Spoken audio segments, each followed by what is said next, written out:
Bonjour mes amis, j'espère que vous allez bien. Connaissez-vous le roman de Émile Zola, Germinal? Alors aujourd'hui, je me suis inspiré un monologue humoristique à partir de ce roman. Alors écoutez-nous. Bonsoir, moi c'est Étienne Lantier et aujourd'hui je vais vous raconter comment j'ai trouvé un travail et perdu la joie de vivre le même jour. Alors voilà, je marche longtemps, et il fait froid, j'ai faim. Et là au loin, je vois un truc énorme, noir qui fume. Je me dis, oh, une usine, peut-être qu'il recrute. Erreur. Ce n'est pas une usine, c'était la mine du Voreux. Un trou tellement profond que la lumière a peur d'y descendre. Franchement, je l'ai vu, j'ai cru que c'était la bouche de l'enfer. Et encore, l'enfer au moins, il est chauffé gratuitement. Je demande du travail, on me regarde, m'en dit, tu sais descendre? Pardon? Tu sais descendre? Je n'ai pas compris. Je vous dis, est-ce que tu sais... Ah oui, oui, oui, je comprends.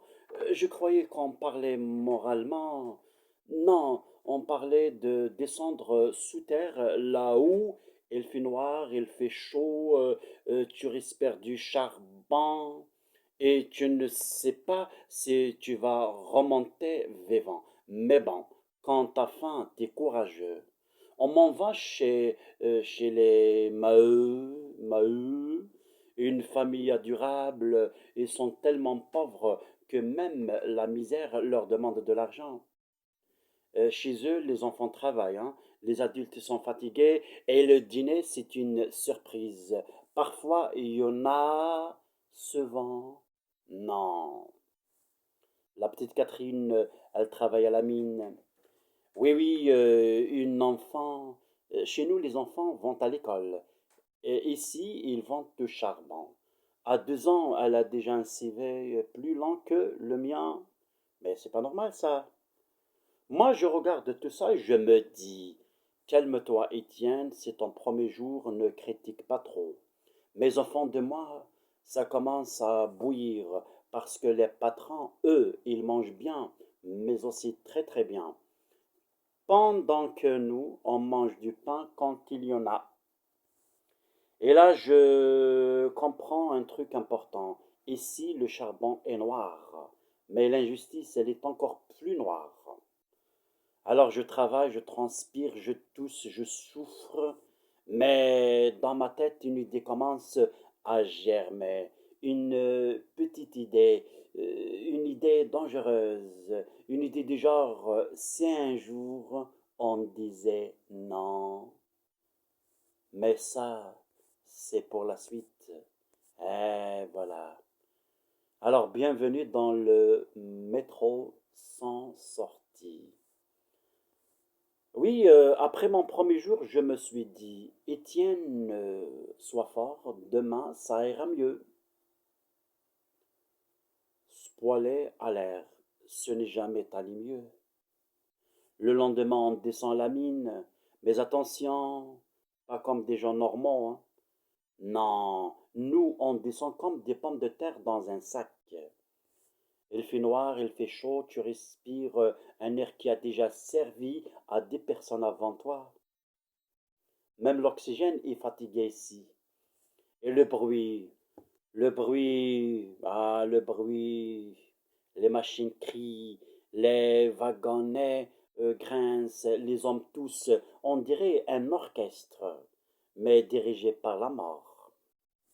Moi je creuse, je tape, je transpire, je tousse et je me dis, c'est donc ça la vie d'adulte? Franchement, à ce stade, même l'école me manque. Et puis, il y a les chefs. Oh là là, les chefs. Eux, ils descendent jamais trop bas.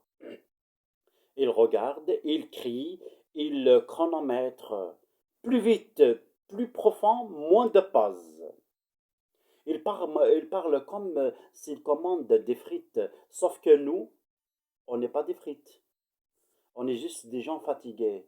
Et le salaire, ah oui, le salaire tellement petit que quand tu tousses, tu te demandes s'il existe vraiment. Tu travailles toute la journée, tu ressors noir, cassé, mort, et à la fin, on te dit, voilà ta paix. J'ai cru que c'était un pourboire pour moi. Pourtant, personne ne se plaint vraiment, hein. Parce que tout le monde a peur. Peur de perdre ce travail terrible. Oui, oui, peur de perdre l'enfer. Et là, je commence à comprendre un truc. Le plus dangereux dans la mine, ce n'est pas la pierre. Ce n'est pas l'effondrement, c'est l'habitude. On s'habitue à souffrir, on s'habitue à se taire, on s'habitue à obéir. Mais moi, ah, voilà, moi, ça me gratte dans la tête. Comme ça. Je regarde les hommes, les femmes, les enfants et je me dis, on n'est pas des machines, on n'est pas des bêtes et pourtant on vit comme si on l'était. Alors je me tais encore. Mais dans ma tête, la colère commence à faire du bruit. Et quand la colère fait du bruit, c'est jamais un bon signe pour ceux dents, hein. Et voilà, tout à fait normal. Donc alors, quand la colère commence à faire du bruit, voilà, à force de descendre dans cette mine, j'ai compris un truc. Ce n'est pas seulement le charbon qu'on extrait, c'est aussi la patience des hommes.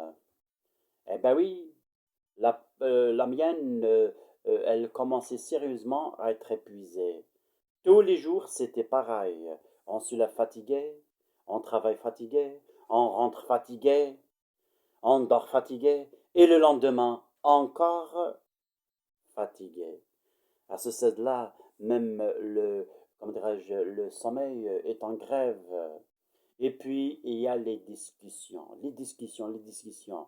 Parce que oui, quand on souffre ensemble, on parle, on chuchote, on murmure, on râle parfois. Avant, c'était mieux. Non, avant, c'était pire. De toute façon, les patrons s'en foutent. Oui, mais on ne peut rien faire.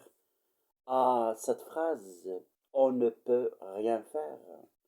C'est la phrase préférée des gens épuisés. Elle te cloue au sol mieux qu'un coup de pelle. Moi, je les écoute, hein. Je regarde leur visage creusé, leurs mains abîmées, et dans ma tête, une petite voix commence à crier.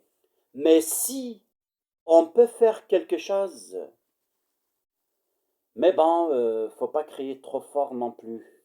Ici, même les murs ont des oreilles. Les oreilles appartiennent souvent au patron. Alors je commence doucement. Je pose des questions. Pourquoi on gagne si peu? Pourquoi les enfants travaillent? Pourquoi eux mangent bien et nous pas? Et là, silence. Les meneurs me regardent comme si j'avais insulté leur grand-père. Chut, tu vas nous attirer des problèmes, monsieur. On a toujours vécu comme ça. Tais-toi et travaille. Ah bon? Donc la misère, c'est une tradition maintenant? Petit à petit, je sens que je dérange. Pas parce que j'ai tort, mais parce que j'ai des taux, ce que tout le monde pense tout bas. Même les patrons commencent à me regarder bizarrement. Tu sais, ce regard qui dit, lui, il réfléchit trop. Lui, il est dangereux. Et pourtant, je ne fais rien de spécial. Je parle juste de justice, de dignité, de respect. Mais dans cet endroit où on traite les hommes comme des outils, penser, c'est déjà une révolte. C'est une menace même. Et puis un jour, un accident, encore un corps, du sang, un silence lourd. Et là, quelque chose de craque. Plus personne ne parle, plus personne ne rigole, même les plus vieux baissent la tête. Moi, je sens un feu dans ma poitrine. Pas un feu de colère violente, non, un feu lent, dangereux, impossible à éteindre. Je regarde autour de moi et je me dis, on est nombreux, ils sont peu, on a la force et ils ont de l'argent. Et là, je comprends enfin, la mine ne tremble pas à cause des explosions. Elle tremble quand les hommes commencent à réfléchir ensemble. Alors je parle, oui, doucement, puis plus fort. Je dis, et si on arrêtait? Et si on disait non? Et si pour une fois c'était eux qui attendaient? Les regards changent, les silences deviennent lourds, les têtes hochent, et à ce moment-là, je sais que c'est trop tard pour reculer, parce qu'une idée est née. Et une idée, quand elle entre dans la tête des pauvres, elle fait plus de dégâts qu'une bombe. La colère est là, elle respire, elle attend, et croyez-moi, quand elle va sortir, ça ne sera pas pour demander poliment. D'accord? Ça ne sera pas pour demander poliment. Voilà, j'essaie quand même de vous résumer trois parties. Donc, nous allons suivre par la suite avec la quatrième. Là, on parle de la grève, très intense, plus, oui, la grève plus drôle. Je vous souhaite oui, une excellente journée. Au revoir, mes amis, et à la prochaine.